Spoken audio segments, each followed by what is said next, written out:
ये अरावली पर्वतमाला बचाने के लिए इतना बड़ा आंदोलन क्यों हो रहा है, चलो मैं आपको पूरा समझाता हूँ। राजस्थान, गुजरात, हरियाणा इन पूरे एरियाओं को कवर करती है ये अरावली पर्वतमाला। ये पर्वतमाला है 670 किलोमीटर लंबी और ये पर्वतमाला में सबसे ज्यादा खनिज तत्व भी हैं, लेकिन ये संरक्षित क्षेत्र है। ये संरक्षित क्षेत्र ऐसे कि यहाँ खनन जल्दी से किया नहीं जा सकता, लेकिन ये बात हमारी सरकार को समझ में नहीं आई और इनको पसंद भी नहीं आई, तो वो चले गए सुप्रीम कोर्ट। सुप्रीम में कोर्ट जाकर उन्होंने अर्जी लगाई कि उन्होंने खनन करने की अनुमति दी जाए, कि इसमें जो 100 मीटर से नीचे पहाड़ियां हैं उनको अरावली पर्वतमाला नहीं माना जाए और उसमें खनन करने की अनुमति दी जाए। मतलब वो 100 मीटर से नीचे पहाड़ियों में करेंगे माइनिंग। लेकिन यह बात वन विभाग को बिल्कुल पसंद नहीं है। वन विभाग ने सुप्रीम कोर्ट को बोला कि अरावली पर्वतमाला में 90% तक पहाड़ियां 100 मीटर से नीचे ही है। इसका मतलब आप 90% अरावली पर्वतमाला को तोड़ने का आदेश दे रहे हैं।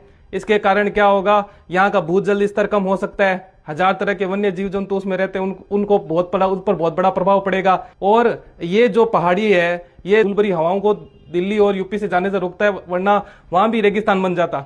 अब ये वहां भी रेगिस्तान बनाने की तैयारी कर रहे हैं इसकी काटने की अनुमति देकर, और यही हुआ। सुप्रीम कोर्ट ने ये अनुमति दे दी सरकार को कि वो 100 मीटर से नीचे पहाड़ियों अरावली की 100 मीटर से छोटी जितनी भी हाइट की हिल्स हैं उन सभी को तोड़ने के और माइनिंग के ऑर्डर सुप्रीम कोर्ट ने जारी किए हैं। अब सोचो कि 100 मीटर से छोटी कितनी हिल्स होंगी। 100 मीटर से छोटी हैं करीबन 11,000 हिल्स और टोटल अरावली में हिल्स हैं 12,081 हिल्स।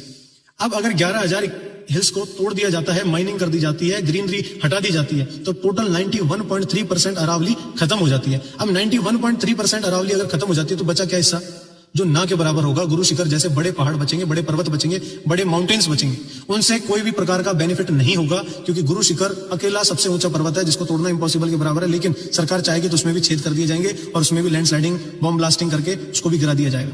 अब अगर 91.3% अरावली खत्म होती है तो air pollution, water pollution, noise pollution और 20,000 से भी ज्यादा वन्य जीव और वनस्पतियां उसमें हैं वो भी खत्म होगी। उसमें भी 91.3% हिस्सा खत्म हो जाएगा, जिसकी वजह से थार रेगिस्तान आगे बढ़ेगा और दिल्ली, हरियाणा, जयपुर, अलवर जैसे क्षेत्रों को कवर करेगा। आने वाली 100-150 सालों में यहाँ पर भी रेगिस्तान होगा और हम दुबई जाने की जरूरत नहीं पड़ेगी। दुबई जैसा सब यहीं दिख जाएगा। वाटर लेवल धीरे धीरे गिरेगा। जो अरावली वाटर लेवल को रिचार्ज कर रही थी वो सब खत्म हो जाएगा। पॉल्यूशन और बढ़ेगा। जो अरावली दिल्ली को और राजस्थान के पॉल्यूशन को कंट्रोल कर रही है वो पॉल्यूशन पूरी तरह से चरम